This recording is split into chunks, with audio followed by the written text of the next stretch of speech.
I first heard about this case the day that it happened. I think just about everyone in Mobile heard about it the day that it happened, just because of the nature of what had happened, who it was, and it was just a really scary incident for a lot of people. Professor Matthew Weiser worked at the University of South Alabama as a professor in economics. He was supposed to just wake up on Wednesday, November 20th, like any other day. He was going to have an afternoon class around 1 o'clock, but he didn't show up. It was kind of uncharacteristic of him not to show up for class, and so they started texting and calling him, and he wasn't responsive to anything. And so at that point in time, someone from the school asked campus police to go over there and check on him. And they found that the back door of the location was open. And they immediately noticed that it wasn't just open like it was swung open. There's signs of forced entry. Police! When they made entry to clear the house, the University of South Alabama police officers located Mr. Weiser on the second floor in the hallway. We got a body. Yes, sir. He had what they believed may be foul play to his body. Yep. Because his residence was off campus, they deferred to the Mobile Police Department, and we responded to investigate. We ended up flipping Mr. Weiser over and saw the apparent bullet strike to his chest. And that was obviously the ultimate indicator that somebody had come into this home and did this to him.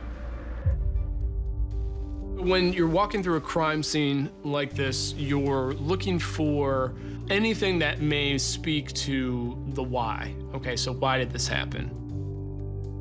We obviously know at this point there was force, potentially a burglary. Anything that would have been the target of a robbery was still there in the home, really untouched. He had a connection to the University of South Alabama. So that opens up a whole side of people that may be upset at him. You know, could it be a student? Could it be he was in a relationship with a student? Could it be a student didn't like a bad grade? The day after Professor Weiser's murder, we received some anonymous information where this person had, or believed he had, some information related to Professor Weiser's death. One student in my class said, I guarantee your student did it because the professor was not liked. And they pulled his Rate My Professors profile. That's where we go to rate all my professors, and his rating was low. We felt like this is the angle that we needed to be going in. And then considering that this was a professor that we're dealing with, it wouldn't be unusual that a student is involved in his killing. They looked at the Rate My Professor, they looked at cell phone messages, social media accounts, everything. And there really wasn't anyone with a clear motive. Tried to piece it together, and really nothing made any sense. It just defied logic that, you know, somebody would actually come there and kill him. This was the first case that we collected every electronic and did a full catalog of everything that he had ever purchased and compared it to the items that were inside of the house. The only thing that we found was missing was the Nintendo Switch.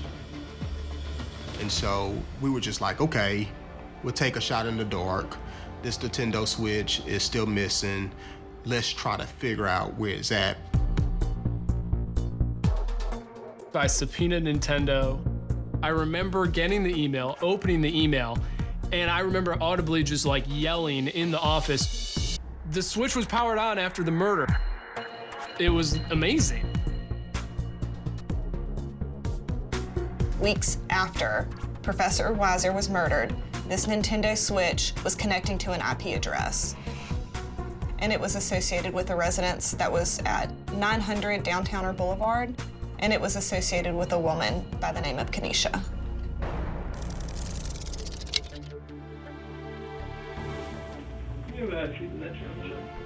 When I interviewed Kenesha, I said, has anybody been to your apartment recently with a Nintendo Switch? I mean, I have a brother. I think he may have been there, so I didn't know. And your brother's name is? Tequez. Tequez? Mm-hmm. And I knew right then and there that Tequez was involved in my homicide. I knew it.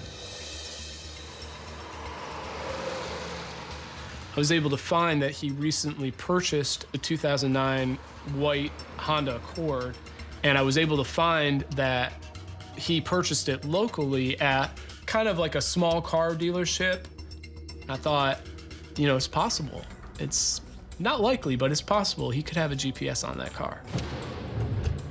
That vehicle was equipped with real-time GPS, and it showed this vehicle that Tequez Timmons purchased was located on Crestwood Drive here in Mobile. They go to the house on Crestwood, and they take Tequez in for questioning, and they confront him with the Nintendo Switch.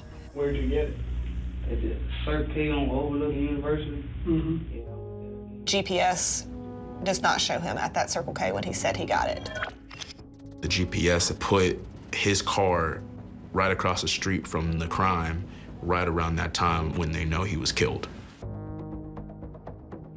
The GPS was showing he wasn't there except at that time around 11:50.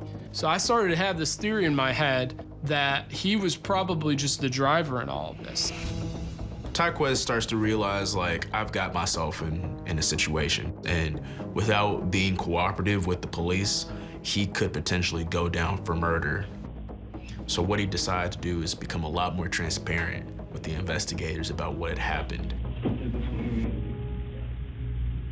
Yes. And he admitted that he and two people had already been breaking into homes pretty regularly. Mr. Weiser was found not to have any sort of vehicle. It would be a good house to hit, you know, thinking nobody's home. We still believe to this day that they did not enter into Professor Weiser's house with the intent to kill him. They went in there with the intent to burglarize his house, to steal his possessions, and they were armed when they did so, and they caused his death. I remember calling Professor Weiser's dad and letting him know what we've accomplished. It's always nice to know what happened.